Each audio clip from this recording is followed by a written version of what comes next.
Atentar físicamente contra una mujer no es la única manera de hacer violencia contra ella.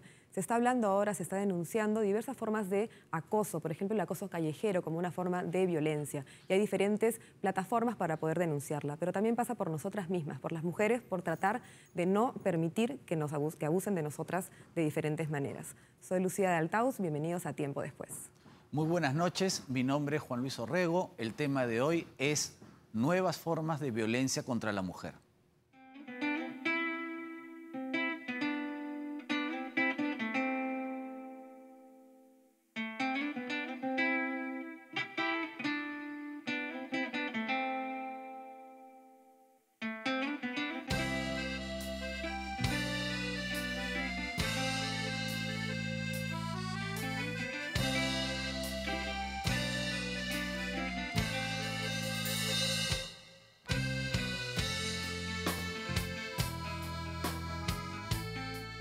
Hola Lucía, esta noche nos convoca un tema pues bastante cotidiano, ¿no? Que son las nuevas formas de violencia contra la mujer.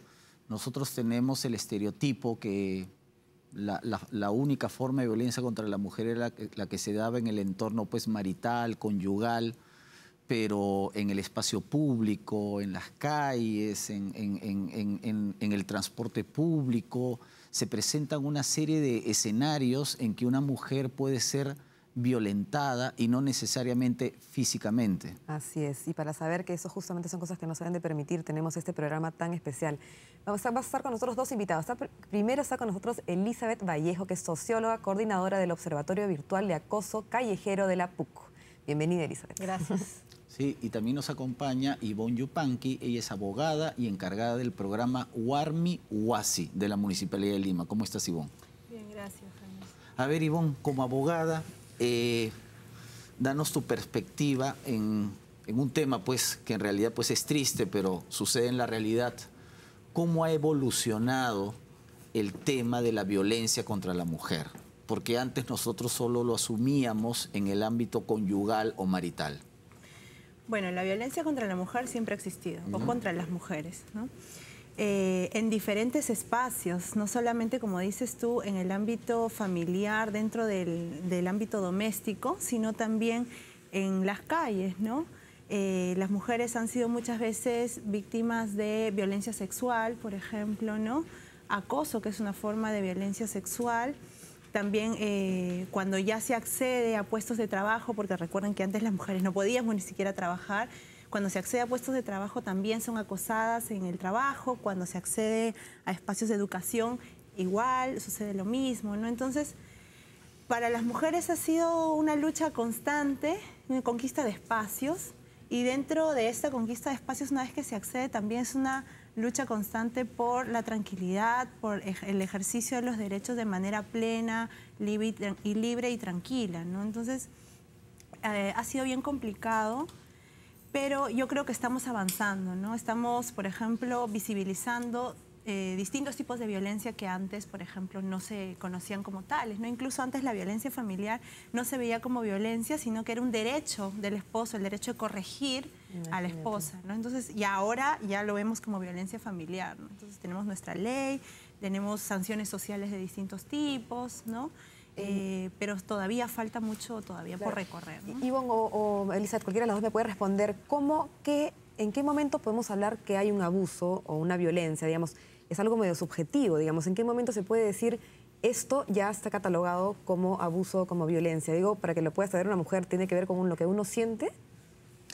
En parte sí, ¿no? Pero en realidad nosotros, por ejemplo, en el caso del acoso sexual callejero, hemos hecho algo que usualmente no se hacía, ¿no? Que es poner el foco en las mujeres. Porque usualmente muchas de estas prácticas, ¿no? Como lo que se llamaba piropos u otras, mucha gente decía, no, esto es algo bonito porque yo lo dije con la intención de decirle algo bonito. Entonces nunca el foco estaba en la mujer.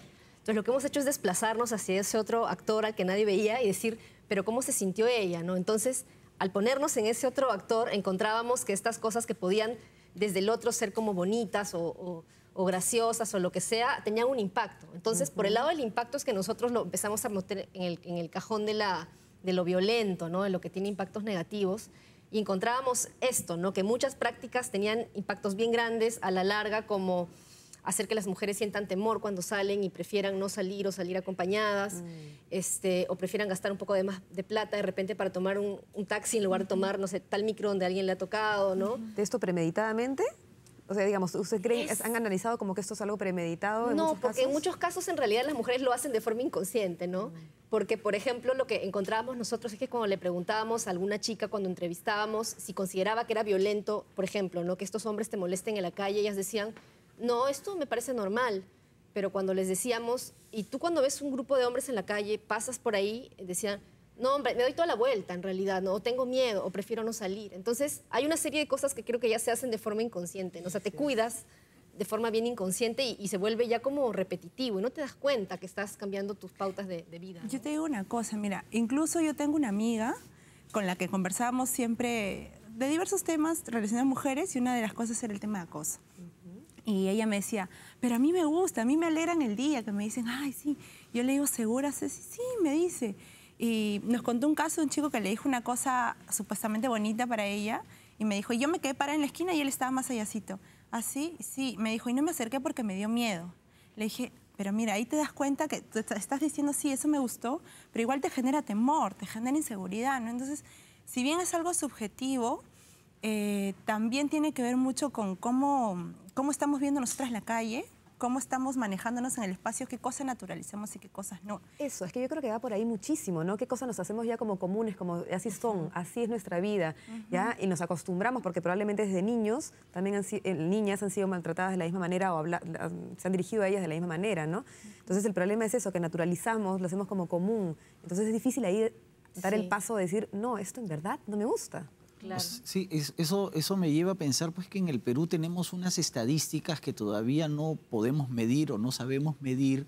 Por ejemplo, en el caso de las mujeres, y por qué no decirlo también de los padres, cuando se preocupan cuando tienen esposas o tienen hijas, en fin, todo lo que uno gasta en tiempo y en dinero para poder evitar este tipo de situaciones peligrosas, violentas. Sí. En realidad... Mira, hablando en general de la violencia, o de la más visibilizada que es el tema de violencia familiar, ¿no?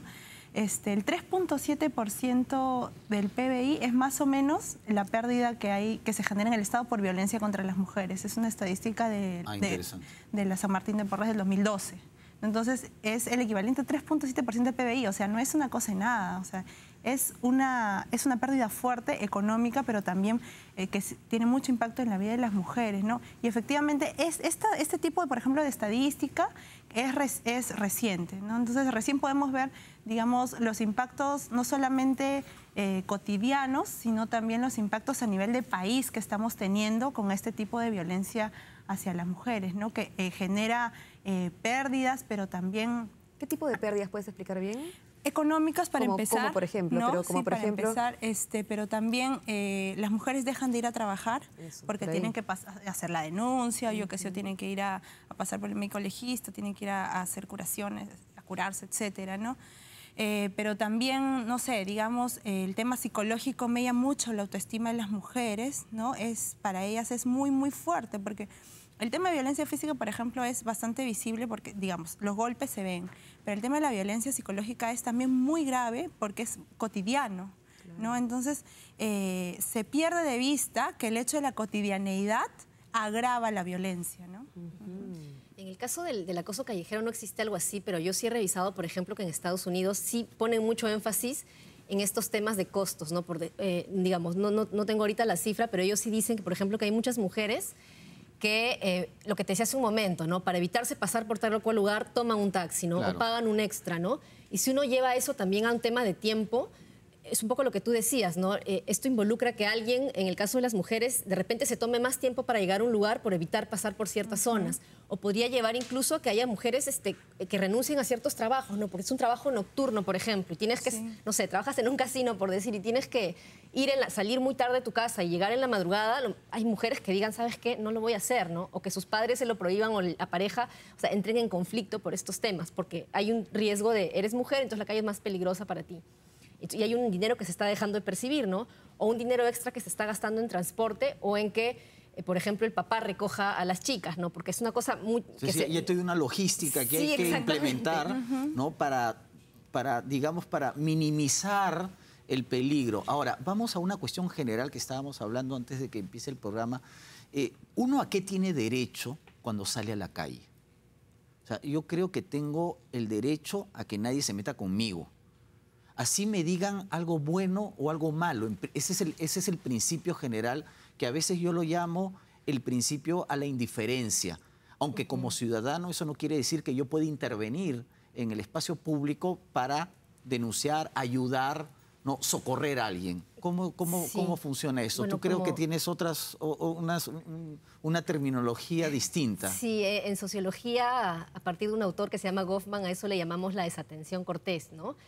Que, bueno, es un término que se usa en un contexto de ciudades grandes, ¿no? Porque en realidad, si uno se pone en un contexto pequeño, tradicional o de aldea, sí tiene sentido, ¿no? Todos se conocen, todos se manejan, claro, y saludas a todo el mundo. Pero es bastante, digamos, no es práctico, digamos, en una ciudad grande andar saludando a todo el mundo, hablarle a todo el mundo. Es una cosa que no tiene realmente mucho sentido.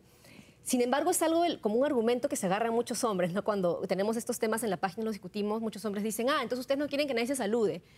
Y ahí la pregunta que hacemos nosotros es, ¿realmente la gente se saluda o esos hombres diciéndole cosas a las mujeres? Porque lo que está pasando en el contexto actual no es que todo el mundo se salude y se diga qué lindo día, señor o señora. Lo que está pasando es que hay mujeres pasando y hombres diciéndole cosas. No es una situación de iguales. Entonces, bajo el argumento de nos comunicamos mucho, en realidad lo que se está tapando es yo, hombre, le digo cosas a las mujeres porque siento que tengo el derecho a hacerlo y siento el derecho parte de que esto es una cultura machista en que las mujeres son vistas como, no como un sujeto, ¿no? Sino como un objeto sobre el cual tú depositas comentarios o tocas o haces, o en el caso de la violencia ya más grave, digamos, golpeas o matas, ¿no? Entonces, disfraza a veces esto de yo quiero ser amable o quiero saludar, lo que está disfrazando en realidad es yo me siento con el derecho a decirle algo a esta mujer. Porque yo estoy segura que este hombre que dice esto a la mujer no es que a otro hombre va y lo saluda. Le dice, señor, bueno, ya es que bonito le queda el pantalón. No hace eso en realidad. Entonces hay cosas disfrazadas ahí en realidad, ¿no? Pero también, o sea, es una cuestión de derechos humanos, ¿no? O sea, eso. A mí me parece que se están vulnerando derechos fundamentales. El derecho a la libertad de tránsito, porque como ya ha mencionado Eli, las mujeres tenemos que o darnos una vueltaza para llegar a tal sitio o evitar ciertos espacios que tú ya sabes que hay, donde hay hombres que te pueden molestar o puede que no, ¿no? Entonces, está el derecho a la libertad de tránsito, el derecho a la tranquilidad y al bienestar, que son derechos que están recogidos en la Constitución. Entonces, tú cuando estás caminando tienes derecho a estar tranquila y ese es un derecho que está recogido en la Constitución. Es que la gente muchas veces tiene una idea distorsionada de lo que son los derechos humanos. Cuando piensan en derechos humanos están pensando en tortura, en matanzas, en desapariciones, extremos, ¿no? Esas cuestiones, pero estas cuestiones tan cotidianas, tan elementales, también forman parte de los derechos humanos. Así es, más bien por ser cotidiano, porque es parte de nuestra vida, nos pertenecen, porque son derechos justamente humanos que te dan en tu calidad de persona humana, simplemente así. Entonces, chicas, bueno, vamos a un pequeño corte, es interesantísimo, vamos a continuar con todo eso, pero tenemos que ir a un corte y regresamos.